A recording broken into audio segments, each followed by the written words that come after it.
ሰርጌ ነው ዛሬ ሰርጌ ነው ዛሬ ሰርጌ ነው ዛሬ ሰርጌ ነው ዛሬ።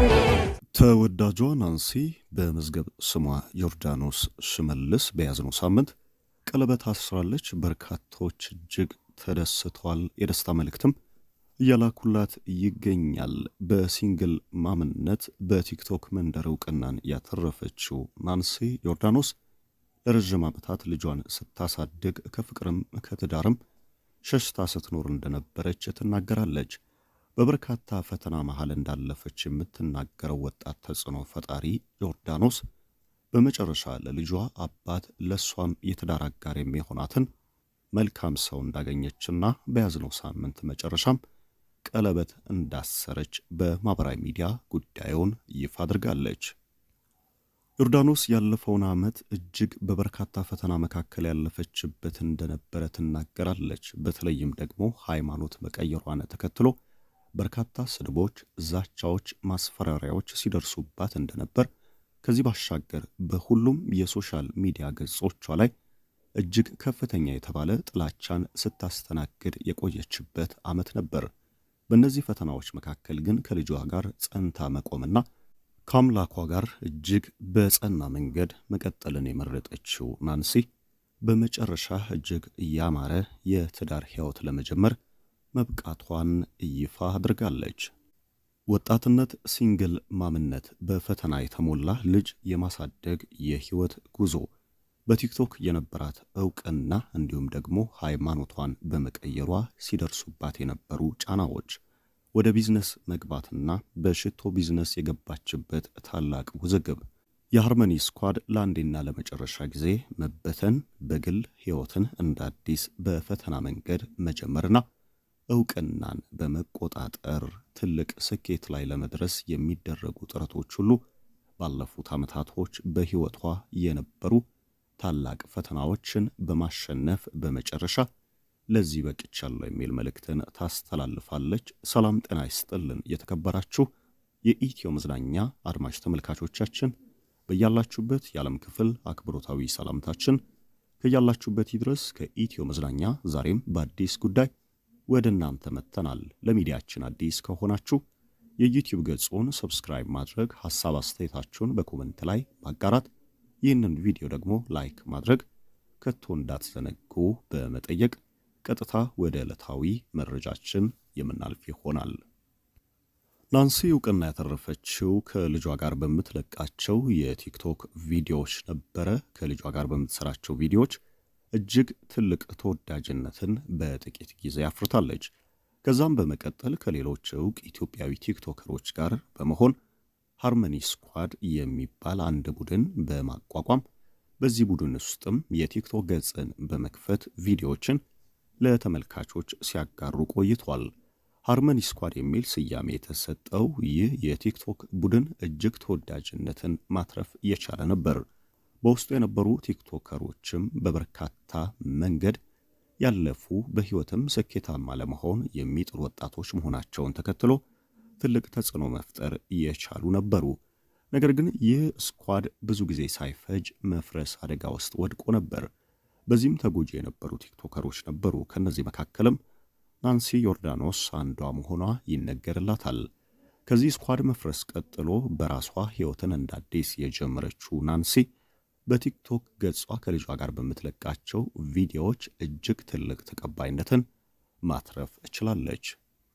ሲንግል ማም ሆና ሕይወትን የምትገፋው ናንሲ ልጇን በማሳደግ ከየትኛውም የፍቅር የትዳር ሕይወት በመራቅ እንደነበረችና ልጇን የማሳደግ ሙሉ ኃላፊነትም በዚች ወጣት ላይ ያረፈ እንደነበር፣ ሕይወትም ፈተና እንደነበረ ትናገራለች።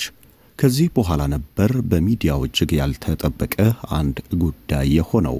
ቀደም ሲል በነበረ ሃይማኖቷ ውስጥ እጅግ ዕውቅና የነበራትና በቲክቶክ ገጿም የነበራትን የሃይማኖት እንቅስቃሴ ስታጋራ የቆየችው ናንሲ በመጨረሻ ወደ ወንጌል አማኞች መግባቷንና ጌታን ተቀበልኩ የሚል መልእክትን በዚሁ በቲክቶክ ገጿ ላይ ማኖሯ ትልቅ የሆነ ወቀሳ፣ ጥያቄ፣ ትችት እንዲሰነዘርባት አድርጓል። ያለፈውን ዓመት በበርካታ ስድቦች፣ በበርካታ ዛቻዎችና ማስፈራሪያ መካከል ጸንታ መቆምን በሃይማኖቷም ጠንካራ የሆነች ሴት መሆንን የመረጠችው ናንሲ በሕይወቷ ከተፈተነችባቸው ዘመኖች ሁሉ ያለፈው ዓመት እጅግ ከባዱ እንደነበረ ትናገራለች። ሃይማኖት መቀየሯን ተከትሎ በርካታ ማስፈራሪያዎች ሲደርሱባት እንደነበረ፣ የቲክቶክ ገጿንም ለማዘጋት በተደጋጋሚ ሙከራዎች ሲደረጉ እንደነበረ የምትናገረው ናንሲ በእነዚህ ነገሮች ሁሉ ግን ዝምታንና መልካም መልስን ብቻ በመምረጥ ለጠሏትም ፍቅርና ወዳጅነትን ስታጋራ ቆይታለች። በመጨረሻ የተከሰችው ናንሲ በያዝነው ሳምንት ቀለበት ማሰሯን ይፋ አድርጋለች። ልጇን በብቸኝነት ያሳደገችባቸው ዘመናቶችን በመተው ለልጇ ምርጥ የሚሆን አባትን ማግኘቷን ይፋ አድርጋለች።